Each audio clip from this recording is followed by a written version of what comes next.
Bonvenon nun en la kunveno de Eldona Fako Cooperativa de SAT.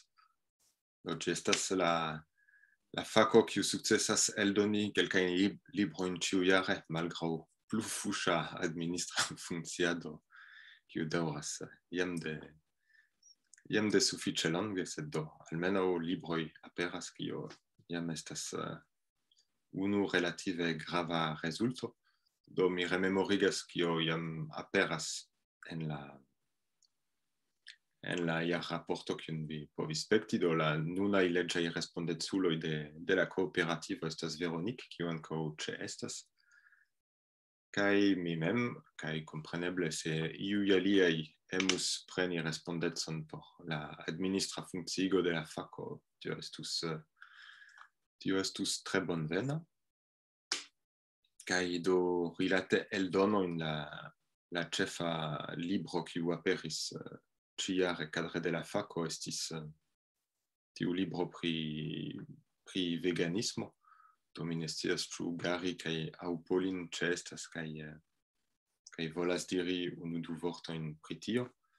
Se ne, mi povas mencii ke Vito enretigis antaŭ kelkaj tagoj iun artikoleton en la SAT-retejo por atentigi pri la apero de tiu ĉi libro. Do inter aliaj projektoj estis do la eldono de Kazoĥinio, pri kiu ni jam parolis dum antaŭa kunveno, kaj fakte estis kuneldono kun Bjalistoka Esperanto-Societo, kaj do ni diskutis tiuokaze la fakton, ke kiam estas kuneldonoj, oni simple metu la nomon de SAT sur la libroj por ne pli komplikigi la aferon por homoj kiuj ne bone scias pri la interna funkciado de SAT.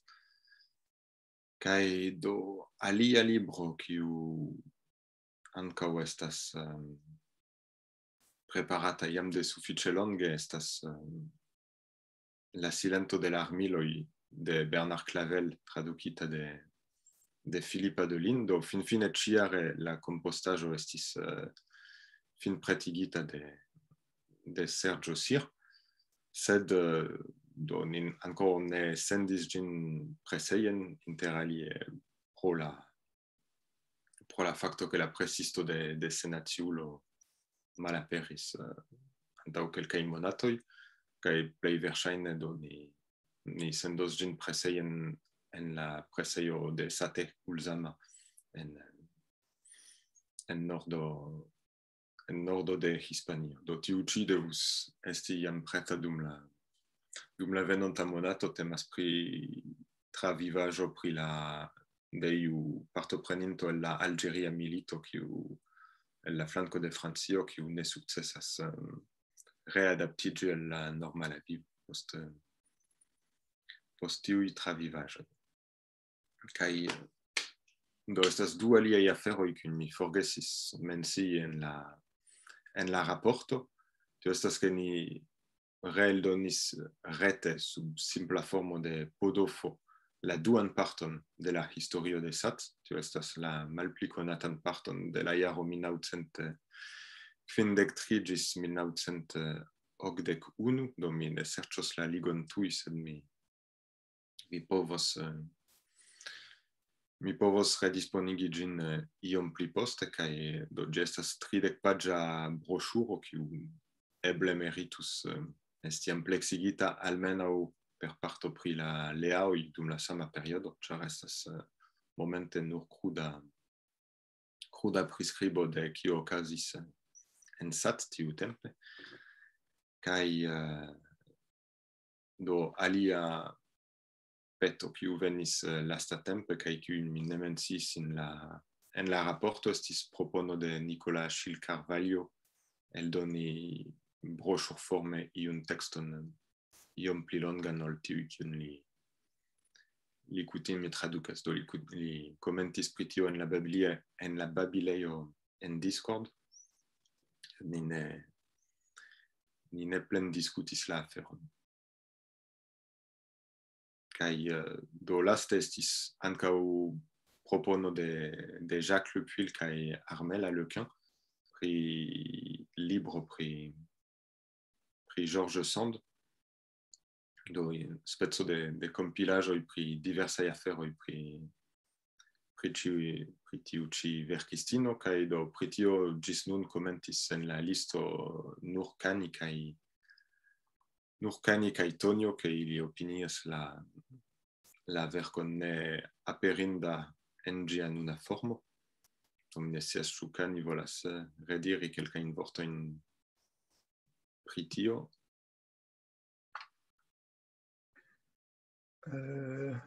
Ĉu oni aŭdas min? Yes.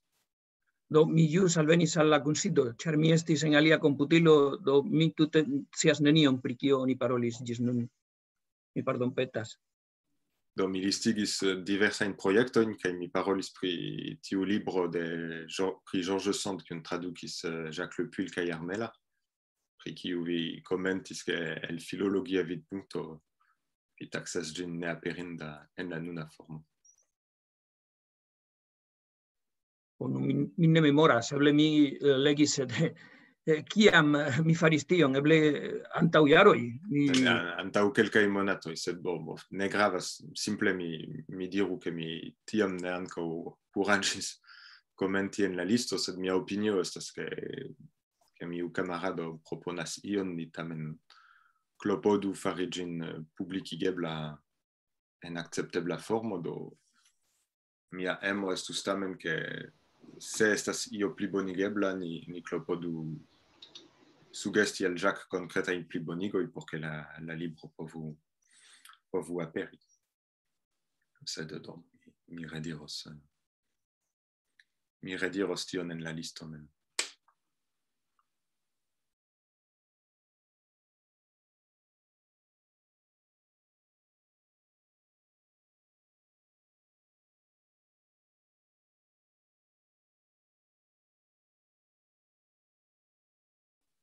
Mi ne scias ĉu iu el la fako volas aldoni ion pri la okazaĵoj dum la pasinta jaro aŭ komenti. Aŭ ĉu iu ajn havas demandon?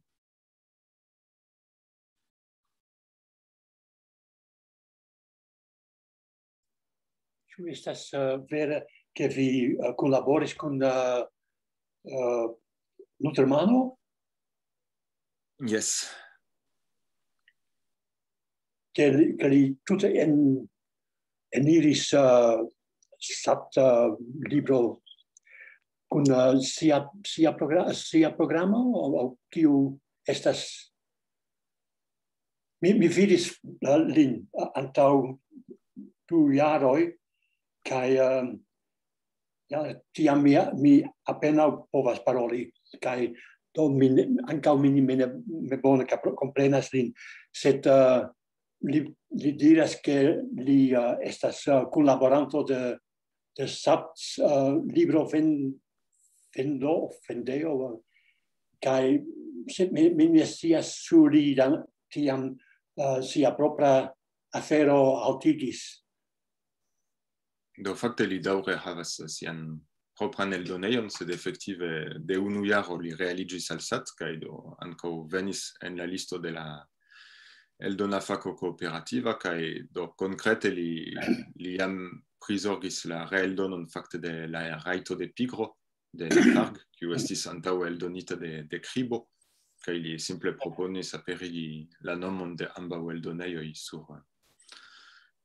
sur la libro, kaj do en diversaj aliaj kazoj li ankaŭ proponis kuneldonadon, do sed ne ĉiam oni akceptis tion, ĉar estis kelkaj libroprojektoj kiuj jam estis survoje antaŭ lia alveno, do ne sensis aldoni plian partneron al la produktado, sed bone.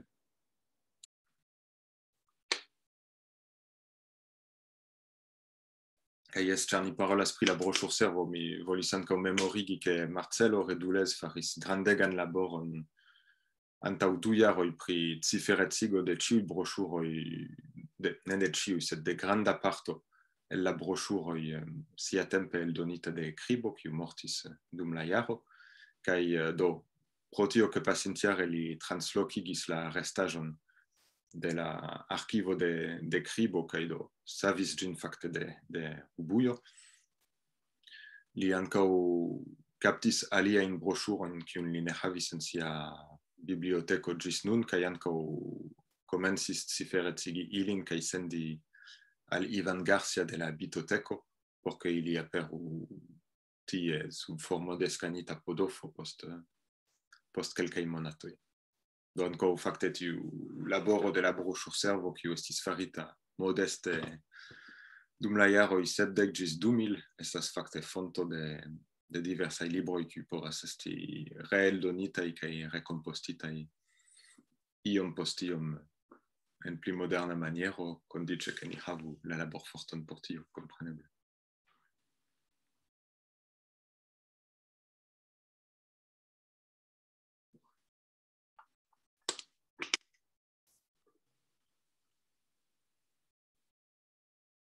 Estas aliaj demandoj?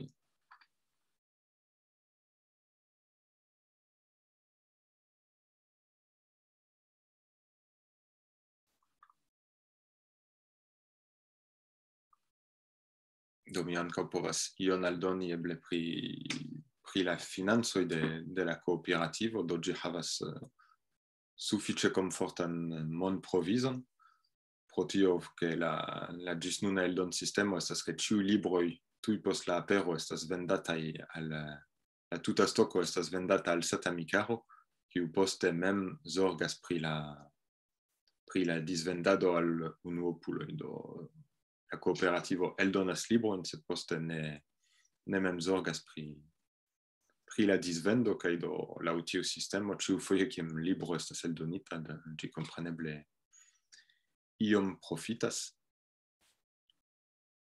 Kaj do tio signifas ke praktike ne estas grandaj obstakloj financaj al eldono de iu ajn projekto. La ĉefa obstaklo ĝenerale estas la homfortoj por plenumi la projekton.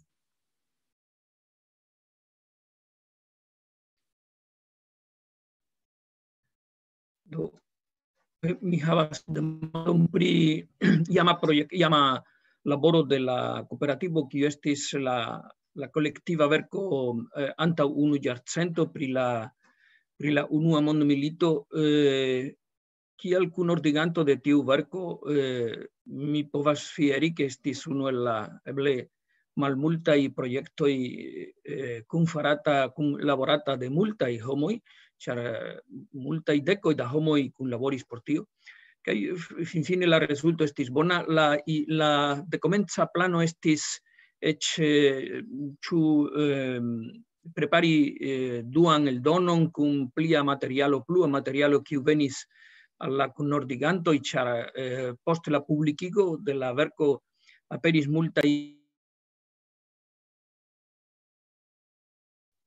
Oni povas meti tion kaj tion, aŭ eĉ daŭrigi la studadon pere de publikigoj en senakceca revuo.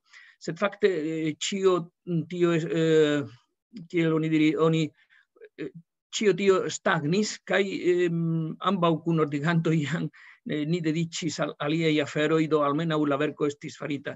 Nun mia demando estas, ĉu la eldono elĉerpiĝis, ĉu vi scias, ĉu satamikaro ankoraŭ havas ekzemplerojn de antaŭ unu jarcento, aŭ tio jam elĉerpiĝis?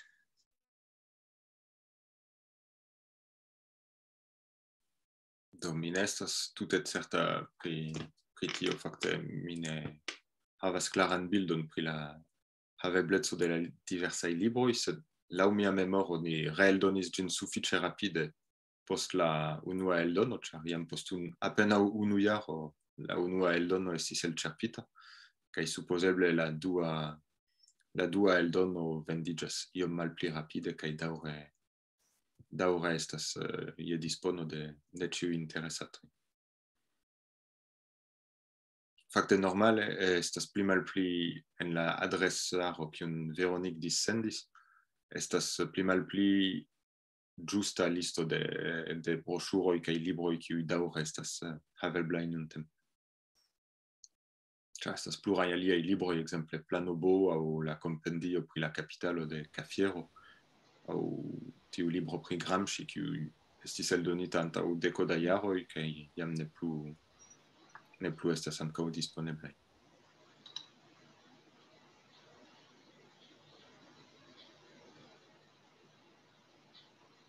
Jes, Lumeto, bonvolu. Ŝajnas al mi, ke ni havas en la sidejo.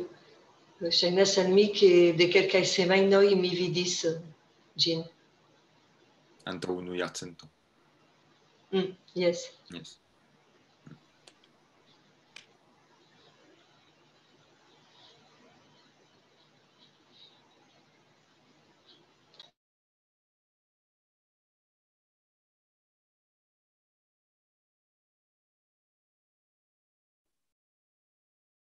Do, kaj mi povas ankaŭ mencii, ke antaŭ pluraj jaroj la kooperativo eldonis tiun filmon pri Esperanto, do en la jaro 2010, kiu estis tre peza projekto kaj sufiĉe elĉerpiga, kvankam finfine mi estas sufiĉe kontenta pri la rezulto, sed do la sekvo de tio estas ke tamen la kooperativo havas daŭre iom da ŝuldo al Satamikaro, kiun ĝi dum la lastaj jaroj ne vere reguligis, sed pli malpli normale ĝi devus daŭre repagi al Satamikaro parton de la prunto kiun ĝi ŝuldas, eĉ se la pruntanto estas afabla kaj ne petas la monon tuj. Ĉu tiu filmo ne plu estas havebla? Jes, ja ĝi estas havebla, sed fakte mi spertis sufiĉe kruele per tiu afero, ke la merkato por filmo disvendado kaj libro disvendado estas tute malsama. Mi havas 3 kaj mi eldonis kaj ne plu havas.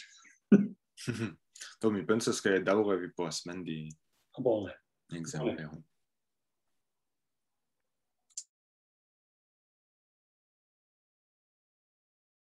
Kaj do iuj komentis pri tiu filmo ke ĝi estas malaktuala, sed do mia opinie la bildo en 10 jaroj tamen ne tiel draste ŝanĝiĝis, ke ĝi donas tute falsan bildon pri la Esperanto-movado.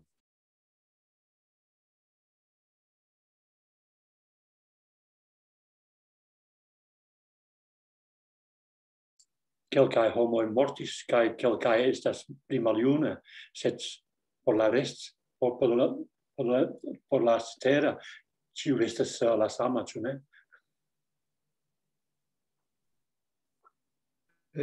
Mi havas demandon, ĉu tiuj 2 jaroj en fizikaj kongresoj sufiĉe grave tuŝis la merkaton de niaj libroservoj, ĉu de Satamikaro, de Sateh Kotopo. Ĉar ekzemple en Hispanio oni nuligis ĉiujn Esperanto-eventoj, kie normale estis la plej ofta maniero disvendi la stokon de Sateh. Do dum 2 jaroj almenaŭ tiuj fizikaj renkontiĝoj nuliĝis. Do ĉu tio ĝenerale tuŝas nian eldonan merkaton?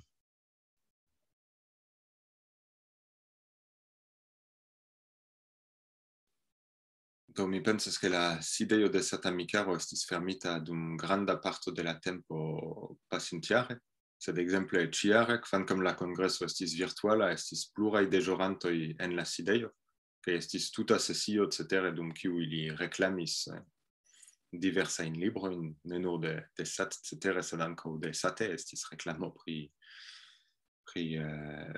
la libro Tagoj kaj ruinoj inter alie. Kaj do ankaŭ Sat eldonis Piv en la jaro 2012, kaj la stoko fakte jam preskaŭ elĉerpiĝis. Do tio estas sufiĉe bona ekzemplo pri la fakto, ke eĉ libro pri kiu oni skribis ke ĝi estos la lasta papera eldono, finfine ĝi tute ne estos la lasta papera eldono, ĉar ni en la venontaj monatoj devos denove plani preskaŭ similan presque simile en Eldon. Do estis malgrand quanta Eldono por piv 500 exempleroj, sed tamen do en unu jaro preskaŭ ĉio jam vendiĝis.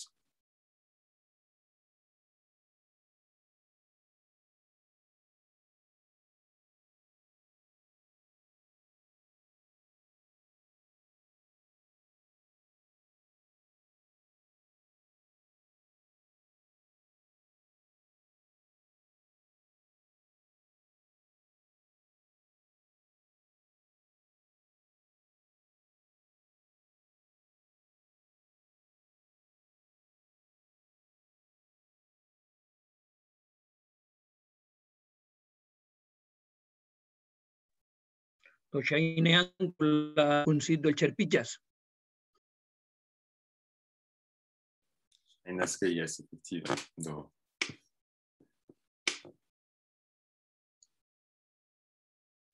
mi pensas ke en la nuna situacio ne estas oportune fari grandiozajn planojn kaj aldoni projektojn al aliaj projektoj kaj al aliaj projektoj jam estas sufiĉe por fari por finordigi la aferojn kiuj estas survoje kaj do ni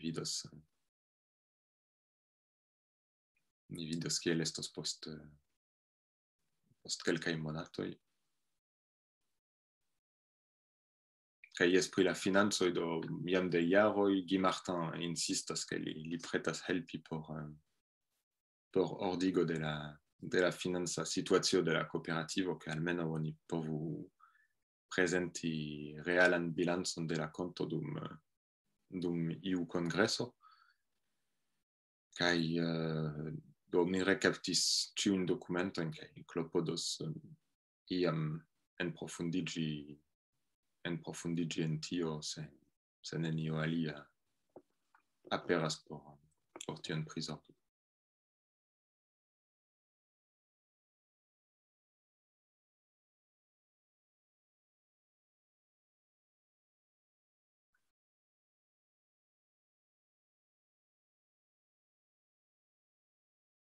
Do se ne estas pli da komentoj pri efoko mem, mi eble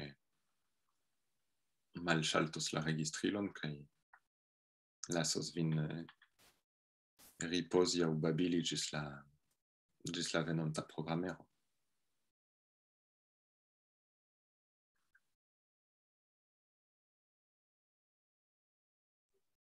En ordo.